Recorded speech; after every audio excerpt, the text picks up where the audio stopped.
Let's pray, mga minamahal. Dearest Heavenly Father, in the name of our dearest Jesus, we thank you, Lord, for blessing every part ng aming pag-worship sa iyo this evening. Hallelujah. And the moving of your Holy Spirit in our midst, we thank thee, O Lord, for your holy presence. At this time, we're going to study your holy word. Without you, I cannot do anything. Once again, we pray, O Lord, to forgive us and cleanse us from all unrighteousness. Help me bring forth thy holy message with love and power. And leading prayer for our beloved pastor, we rebuke all the power of darkness, unbeliefs, and doubts. Cast out from us in Jesus' name. Hallelujah. Hallelujah. Praise the Lord. Amen. Purihin ang ating pinamahal na Panginoon, the highest praise, honor, and glory, and thanksgiving, walang iba sa ating pinakamamahal na Panginoong Jesus po lamang. And secondly, I would like to give also double honor and respect sa ating beloved honorable Pastor Will Estrada Almeida, the man of God and time prophet of our loving God. And we also remember and cherish the blessed teaching and memories ng ating beloved and honorable Assistant Pastor Lina C. Almeida. And greetings din po sa lahat ng kanilang mga beloved children, in-laws, apo natin mga pastor, at sa inyo pong lahat. Amen. Praise the Lord. Let's clap our hands to our dearest Jesus. Everybody say, praise the Lord. Praise the Lord. I think when we are in heaven, mga minamahal, hallelujah, wala na tayong mga preaching. I don't know if they're preaching pa doon, mga minamahal. The reason why we study the Holy Word of God is for us to learn the will of God. Amen. For us to know. And after that, knowing and learning, what is the next? To obey, right? Sundin natin ang kalooban ng mahal na Panginoon to obey His commandments. Amen? So that we will pass, mga minamahal. Amen? Hallelujah. Those people who are in college, mga minamahal, if you are able to pass all the requirements, the test, then you will be, mga minamahal, we will be able to go to the stage and receive the diploma, and you will pass, and there will be no more studying. Amen? Ganon din, mga minamahal, sa ating paglingkod sa mahal na Panginoon, where we are in heaven, mga minamahal. At this very moment, mga minamahal, Satan is doing his best to destroy. Amen? Some of us, all of us, mga minamahal, he is going to try his best to destroy us.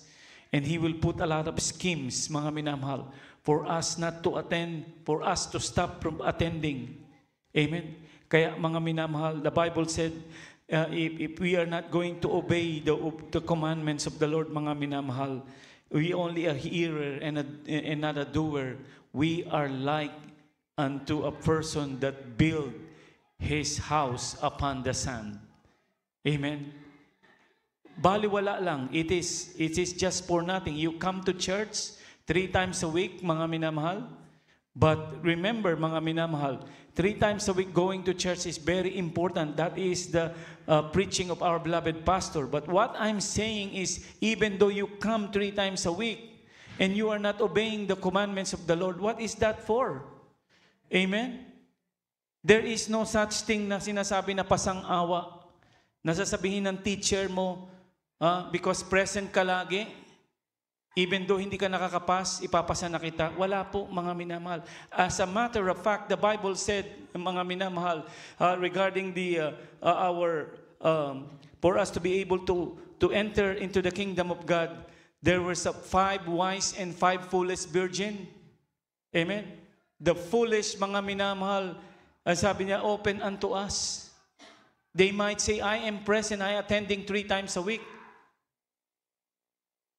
Pero hindi mo naman sinusunod ang kalooban ng mahal na Panginoon. You're not obeying the commandments of the Lord. Ipasang-awa mo ko. Nangaral po ang aming mahal na pastor na pwedeng ipasang-awa. Meron bang ganon? Wala, mga minamahal. Amen? Not all that calls unto me, Lord, Lord, will enter into the kingdom of God. Be not a hearer, but a doer. That is the things that our beloved pastor preaching as our beloved Mama dear. Not a hearer only, but a doer. Because even though you present 3 times a week na 365 a days in 1 year, mga minamahal. At doon sa 365 days, 3 times a week kang dumadalo, ngunit hindi mo naman sinusunod. You're not obeying the commandments of the Lord. During the worship time, you come and go. You go inside the church and then afterward, you're going back outside. Sitting on your car and then going back. Ganun po ba mga minamahal na pag-worship? Hindi mo bubuin. You are physically present here, but your mind is not present. And when the time comes, mga minamahal, when the times come, dumating ang mahal na Panginoon, sasabihin mo, Lord, I did wonderful things. Sabi niya, there are people, mga minamahal, who claim, I did wonderful things. Oh, I was filled with the Holy Spirit. Makita mo mga minamahal, may napuspos ng Espiritu Santo, iyak ng iyak. Ngunit mga minamahal, chismoso pa rin. Makarinig ng isang comment, hallelujah, dahil kaibigan niya ito, ipapasa niya. Ang sabi ng Biblia, mga minamahal, that is a tale bearer. If you know, even though she said that or he said that, kung ito'y magiging sanhi lang ng pagkaaway o pagkakaalitan, hindi mo na dapat sabihin. Amen? Wala naman po nang sasabi ng ganyan. Amen? It's just happen na nasabi ko, mga minamahal. That a lot of the commandments of the Lord we have to obey, mga minamahal. Kaya nga pagdating natin sa langit, wala nang preaching dahil tayo ay nakapasa na. The problem is, not all of us, the Bible said, many were called but few are chosen. Someone will be left behind. And even me, I trembled, mga minamahal. I feared. I dread that I don't want to be left behind. Kasi sabi nung nag-vision, remember the testimony ng nag-vision nang dumating ang mahal na Panginoon, even preachers are left behind. Even some choir members are left behind. Huh? You see the testimony, mga minamahal? You remember the testimony? It doesn't mean that you are a choir, you're a preacher, you're long time serving our dearest Jesus, 15, 20 years, 30 years. Mga minamahal, yun na ang passes mo to be raptured, to be able to enter into the kingdom of God. Hindi po, mga minamahal. Can you say amen? Nakatulog na kayo, ha? Can you say amen? This is the tragedy. This is the tragedy of hearing the word of God but not doing the will of God. Pupunta ka rito, present ka, mga minamahal, physically present, hindi ka naman talaga nagko-concentrate. Ito ang makasaklap na pangyayari sa buhay nating mga Kristiyano na inyong malaman at napakinggan, nabasa. Amen? You read, you heard the word of God, and then you're not doing it. Let us read the first two verses. Matthew 7:24-27. Therefore, whosoever heareth these sayings of mine and doeth them, I will liken him unto a wise man, which built his house upon the rock. Verse 25, and the rain descended, and the floods came, and the wind blew, and beat upon that house, and it fell not, for it was founded upon the rock. Verse 26, and everyone that heareth these sayings of mine, remember this, saying of mine, who is the one speaking? Ang dearest Jesus. Do it them not, shall be likened to a foolish man, which built his house upon the sand. Verse 27, the rain descended, and floods came, and the wind blew, and beat upon that house, and it fell, and great was the fall of it. Sa Tagalog po, ating basahin kindly po. Mateo Kapitulo 7, versikulo 24 hanggang 27. Kaya't ang bawat dumirinig ng aking mga salitang ito ay ginaganap at matutulad sa isang taong matalino na itinayo ang kanyang bahay sa ibabaw ng bato. 25, at lumagpak ang ulan at bumaha at humihip ang mga hangin at hinampas ang bahay na iyon at hindi nabaksak sapagkat natatayo sa ibabaw ng bato. 26, at ang bawat dumirinig na aking mga salitang ito at hindi ginaganap ay matutulad sa isang taong mangmang na itinayo ang kanyang bahay sa buhanginan. 27, at lumagpak ang ulan at bumaha at humihip ang mga hangin at hinampas ang bahay na iyon at nabaksak at kakilakilabot ang kanyang pagkabaksak. Amen. Can you say praise the Lord? Praise the Lord. Everybody say praise the Lord. Praise the Lord. And let us read the next verse, mga minamahal. Luke 6:46-49. In Luke chapter 6, verse 46-49, The Bible said,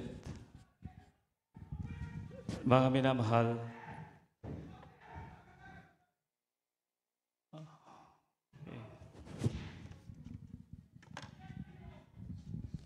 need help there. Pakibasa sa English. Luke chapter 6, verses 46 to 49. And why call ye me Lord, Lord, and do not the thing which I say? Whatsoever cometh to me, and heareth my sayings, and doeth them, I will show you to whom he is like. 48 is like a man which built a house, and dig deep, and laid the foundation on a rock. And when the flood arose, the streams beat vehemently upon that house, and could not shake it, for it was founded upon a rock. And in verse 49, but he that heareth and doeth not is like a man that without foundation built an house upon the earth, against which the stream did beat vehemently, and immediately it fell, and the ruin of that house was great. Amen. Amen. Can you say, praise the Lord? And the ruin of that house was great. Amen. Isa pa to mga minamahal sa sobrang nagmamataas. Amen. Too much pride. Amen. Kapag sobrang taas mga minamahal, when you fall, maybe 10 feet away, great was the fall of it. Some people, mga minamahal, some Christian cannot get up mga minamahal dahil sa taas ng pride. Amen. Kaya yung humble, mababa, pagka ito po'y bumagsak, hindi nasasaktan masyado. Bakit? Humble mapagkumbaba. Amen? In Tagalog po, mga minamahal, in Luke 6:46, why call ye me Lord, Lord, and do not the things which I say? At bakit tinatawag niyo ako Panginoon, Panginoon, at di niyo ginagawa ang mga bagay na aking sinasabi? I love you, Lord. Nagpupuri ka, no? Nagpupuri ka, umaawit ka sa mahal na Panginoon. Praise the Lord, I love you, Lord. Why you call me Lord? Ang sabi ng mahal na Panginoon, and do not do the will. Do not do the commandments that I said, or my will. Palaging my will. Kaya nga sabi ng mahal na Panginoon, thy will be done. This is how you pray. Our Father which art in heaven, hallowed be thy name. Thy kingdom come, thy will be done. Pag sinabing thy will be done, not your will. Amen? Always God's will, the commandments of the Lord. And you know, the great deceiver, mga minamahal, ay si Satanas. Kapag ka na-corner na tayo, mga minamahal, ang pride nandoon, hindi na tayo makabangon. The next enemy is ourselves. Amen? The next enemy is ourselves. And it's a great enemy because sometimes we cannot swallow our pride. And this pride is going to ruin us. What is the Bible said about pride? It cometh first. Pride cometh before destruction. Kaya dapat maging humble. Amen? Because when you have pride, you're heading for a destruction. It's just like you get into a car, walang brake. Imagine, punta ka sa freeway, nag-enjoy ka na, 40, 50, 60, 70 miles per hour. Nagkaroon ng traffic. 70 miles per hour, wala kang brake. You hit, mga minamahal. Magkakaroon ka ng collision, aksidente, mga minamahal, mapapahamak ka. Ganoon din, mga minamahal, sa ating paglingkod sa ating pinakamahal na Panginoon. Amen. We need to swallow our pride, mga minamahal. Our enemy is ourselves also. When ourselves have too much pride, mga minamahal, you are heading for destruction. Pride cometh before destruction. This is a trap of the enemy. Amen. Romans 2:13. Not the hearers of the law are just before God, but the doers. Hindi ang takapakinig ang inaaring ganap sa paningin ng Panginoon, kundi ang tagatupad. Amen? Romans chapter 2, verse 13. For not the hearers of the law are just before God, but the doers of the law shall be justified. Amen? Kaya nga, mga minamahal, if you're going to think about, kapag kinuha ka na ng mahal na Panginoon, amen? Although ito'y nakakalungkot na bagay, Pero pag namatay ka na, mainit kang naglilingkod sa mahal na Panginoon. Amen. That is the words of the Lord says, for me to live is in Christ and to die is gain. Kaya ayaw sabi nga ng mahal na pastor, ayaw ni Satanas, ayaw ng Diablo na ikaw ay mainit naglilingkod, mamatay ka. Ayaw nila. Why? Because you're heading right away to heaven. Pero kung nag-backslide ka, gustong-gusto na nila mamatay ka.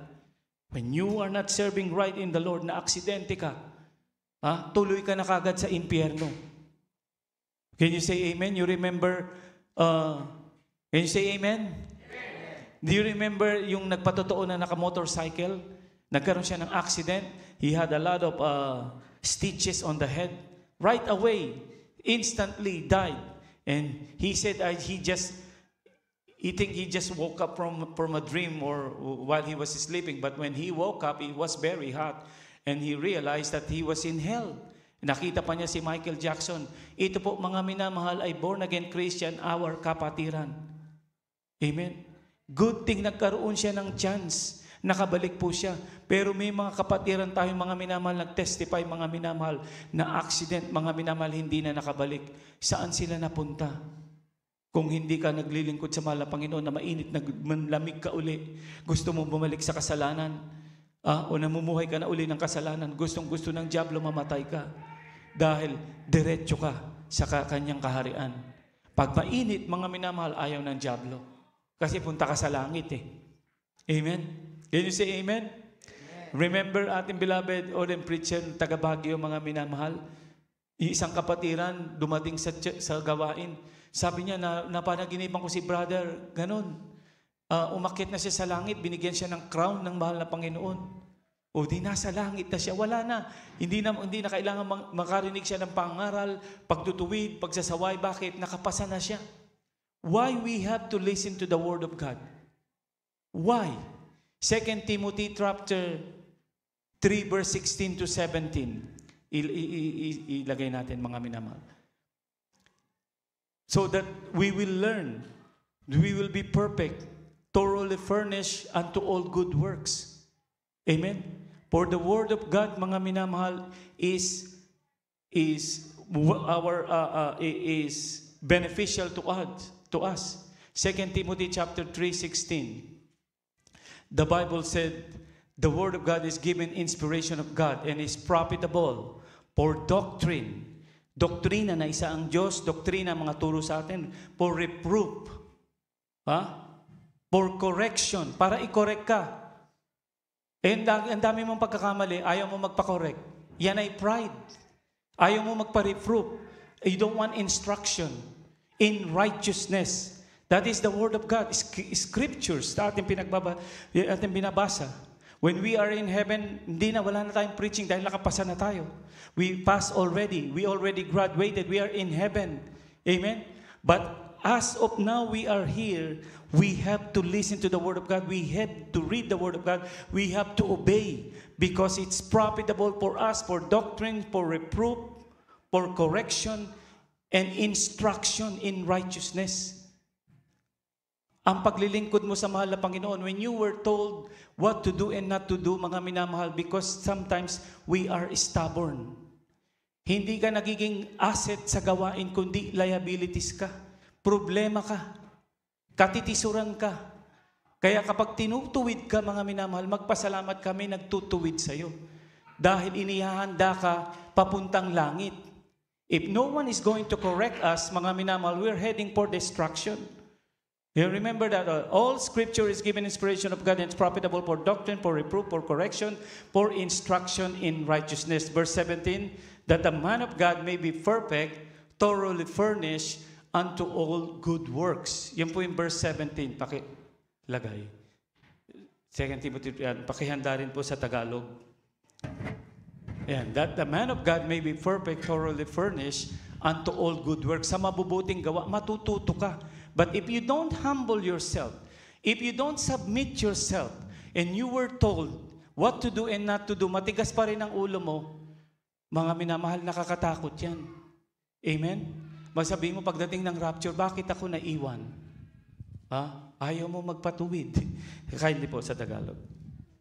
Dalawang kay Timoteo 3:16 at 17. Ang lahat ng mga kasulatan na kinasihan ng Diyos ay mapapakinabangan din naman sa pagtuturo, sa pagsansala, sa pagsaway, sa ikatututo na nasa katwiran, versikulo 17, upang ang tao ng Diyos ay maging sakdal, tinuruan lubos sa lahat ng mga gawang mabuti. Amen.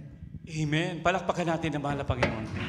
Tinuruang lubos sa lahat ng gawang mabuti sa salita ng Diyos. So, you're heading for heaven. Kung tinuturuan ka, you are being taught, but you don't obey, you are heading for destruction. Kasi yung sinusunod mo, yung sarili mo pa rin eh. You doing your will. Kaya nga meron tayong Bible study, which is so important. Kapag sa gawain noon, nung baguhan pa lang ako, sabi ang lahat ay tumayo dahil sa pinakamahalagang bahagi ng ating gawain. Grabe pala, pagtayo ng ating mahal na pastor, talagang makinig ka na ng preaching ng mahal na pastor. Amen? Sabi nga ng mahal na pastor, kung Kristiyano ka pa, nabautismohan ka pa, nabubuhay ka pa sa kasalanan, amen, nabubuhay ka lang para pagkapatay mo, itapon ka sa karagat-dagatang apoy. Yun po ang the saddest thing, mga minamahal, na open na yung minds mo, na bautisbuhan ka na, bumilang ka na ng taon, how many years ka ng Kristiyano, but you are not doing the will of God. Nagsisinungaling ka pa rin, nagmumura ka pa rin, magagalitin ka pa rin, mga minamahal. Gusto mo bumalik sa kasalanan?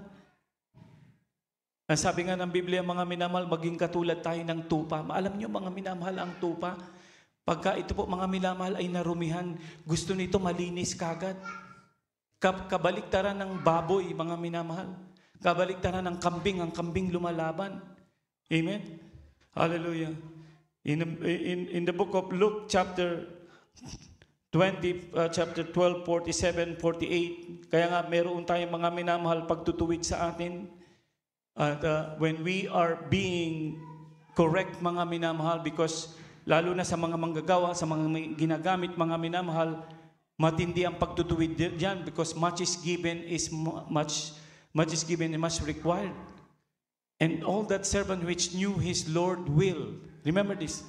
And that servant which knew his Lord's will. So you know the will of the Lord because you know the Bible, and prepared not himself, neither did according to his will. You do not prepare yourself to meet the Lord. And you're not doing the will of God, shall be beaten with many stripes. Amen. Verse 48. But he that knew not and did commit things worthy of stripes shall be beaten with few stripes. Ito po ibig sabihin sa mga baguhan. Bagong bautismo, hindi pa nakakaalam ng salita ng Diyos. You are newly baptized. For unto whomsoever much is given, for him shall be much required. And to whom men have committed much of him, they will ask the more. That's why, mga minamahal, marami na tayong napakinggan ng salita ng Diyos, ang kabanalan. Sa ating mga choir, may mga requirements, may mga rules that you have to follow. Mga ginagamit, mga musician. You were told what to do and not to do, mga minamahal, ayaw mo pa rin sundin. Pagdating ng mahal na Panginoon, you will give account to what you are doing. Amen? Lord, you cannot say, I did not hear that in preaching, na pwede pa rin gumawa ng kasalanan. Pwede pa rin mga lunya, pwede pa rin makiapid, pwede pa rin magsinungaling, pwede pa rin magmura. No. Now, no more condemnation to them that knoweth Christ, he that walketh in the will of God in righteousness. Amen? Wala nang condemnation doon sa mga sumusunod.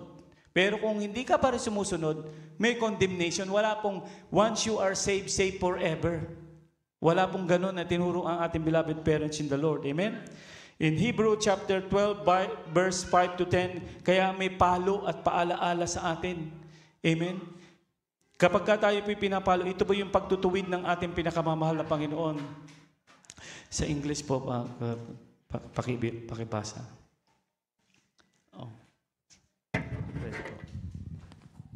Hebreo Kapitulo 12, versikulo 5 hanggang 10. Hallelujah, praise the Lord. At inyong nilimot ang inaral na pinakikipagtalo sa inyong tulad sa mga anak. Anak ko, huwag mong waling bahala ang parusa ng Panginoon o mang lupaypay man kung ikaw ay pinagwiwikaan. 6, sapagkat pinarurusahan ng Panginoon ang kanyang iniibig at inahampas ang bawat tinatanggap na anak. 7, na dahil sa ito'y parusa kayo nagtitiis, inari kayo ng Diyos na tulad sa mga anak, sapagkat alin ngang anak ang hindi pinarurusahan ng kanyang ama? 8, dapat kung kayo'y hindi pinarurusahan, na pawang naranasan na lahat kung kayo'y mga anak sa ligaw kayo at hindi tunay na anak. Versikulo 9, bukod dito tayo nagkaroon ng mga ama ng ating laman upang tayo parusahan at sila'y ating ginagalang. Hindi kalalong tayo pasasakop sa ama ng mga espiritu at tayo mabubuhay. G, sapagkat katotohanan tayo pinarusahan nilang ilang araw ayon sa kanilang minagaling. Ngunit siya sa kapakinabangan natin upang tayo makabahagi ng kanyang kabanalan. Amen. Amen. So we'll be a part of His righteousness. Sa English po, pakilagay mga minamahal, yung Hebrew 12:5-10, mga minamahal. And ye have forgotten the exhortation which speaketh unto you as unto children. My son, despise not. Wag mo raw hamakin. Amen. Despise not the chastening of the Lord, nor faint when thou art rebuked of Him. Amen. When thou art rebuked, ibig sabihin, mahal kayo, God wants you to go to heaven. For whom the Lord loveth, He chasteneth, and scourgeth every son, every daughter, from whom He receiveth. Tinatanggap niya. You know, because heaven is a holy place. Amen? Hindi pwedeng nagmumura ka pa rin, makapasok ka sa langit. Kaya nga, tinutuwid ka. Sisinungaling ka pa rin. You keep on lying, you want to go to heaven. That is a holy place. Amen?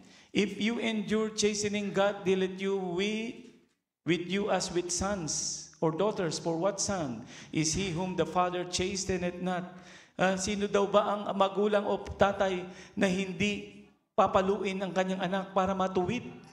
But if ye without chastisement whereof all are partakers, then ye are bastards. Then are ye bastards and not son. Bastardo daw. Ibig sabihin, hindi ka tunay na anak. Amen? Kaya yung mga sinasabi ng ibang fellowship, sa amin walang palo. Hindi kami pinapalo. Anong palo? There's no chastisement in our church. Mag-drink kami, walang problema. Then you are bastards. You are not really sons. When the trumpet of God sounds, amen, maiwan lang sila. At wag nawang mangyari sa atin ito. Amen? Hallelujah. Nakakatakot mga minamahal. Kahit walang nakakakita, mamuhay ng kabanalan. Amen? Kahit may nakita, walang nakita, we are serving ang omnipotent God. Omnipotent, omniscient, omnipresent. Ibig sabihin omnipresent, kahit saan naroon siya. All-knowing. Omniscience. Alam ang iniisip mo. Verse 9, furthermore, we have fathers of our flesh which corrected us, and we gave them reverence. Shall we not much rather be in subjection unto the Father of spirits? Ibig sabihin, our God. And live. Amen. Verse 10, for they verily for a few days chastened us after their own pleasure, but He for our profit. For our profit, that we might be partakers of His holiness. Amen. For our profit, anak, sa langit, gusto mo pumunta sa langit, di ba? Tapik ka. Yung paalaala ko sa iyo, pansinin mo. 3 beses ka nang pinalo, 4 na beses hindi mo pinansin. Amen. Baka isinuka ka na ng mahal na Panginoon. Hindi na ako pinapalo Nagmura nga ako ng nagmumura, hindi ako pinapalo mag-isip ka na, mga minamahal. Baka isinuka ka na ng mahal na Panginoon. Amen. Sabi ng mahal na Panginoon, amen. I will not strive, amen, with men. My spirit will not strive with men. Because from the beginning, all that he was thinking is evil continually. That is in the book of Genesis. Kaya dinestroy, mga minamahal, ng ating pinakamamahal na Panginoon. Nagkaroon ng flood. Amen. He will not strive with men because continually evil ang kanyang iniisip. Kaya nga ibinigay sa atin ang kapangyarihan para malabanan natin. Ano yon? Yung Holy Spirit. Ba't ginigrip mo ang Holy Spirit? Umalis sa'yo. Kaya wala ka ng power. Sunod-sunod ka na uli kay Satanas. Pag binulong ni Satanas, gawin mo to, palo ka. Wag kang tumalo, binulong ni Satanas, sunod ka. Galit sa akin, may galit doon. If any man will come after me, deny self. Sabi, deny. Pick up his cross daily and follow me. Swallow the pride, mga minamahal. Amen? All of us have going to have a burden. Amen? Our traveling in this wilderness is not an bed of roses, sabi nga nila. Mayroong bawat isa sa atin na kinakaharap. Amen? The people of the Israelites, mga minamahal, when they are in the wilderness, amen, from 19 years old, mga minamahal pababa, sila lang ang nakapasok. 20 years old above, walang ginawa kundi magreklamo. Moses, walang pagkain. Moses, walang tubig. Dinala mo ba kami dito? Mabuti pa doon sa Ehipto, merong garlic, merong onion, merong kaming... Pero slave naman sila. Nakalimutan na nila, naalala nila. Ngayon, mga minamahal, mabuti pa mga minamahal, hindi man nila sinasabi, mabuti pa nung nasa sanlibutan ako, kaya kong gawin ang lahat ng gawin. Walang magsasaway sa akin, walang magre-rebuke sa akin. Kung ikaw ay ginagamit, mga minamahal, if you are choir, you're going to be told what you have to supposed to do. And don't get upset, mga minamahal, because you are being corrected. Kung musician ka, kung ganun din sa lahat ng mga preacher, mga minamahal, merong mga nilalang mga suspension, mga minamahal, kapag necessary lahat. Merong mga naaalis na, mga minamahal. Can you say amen? Can you say amen? Amen.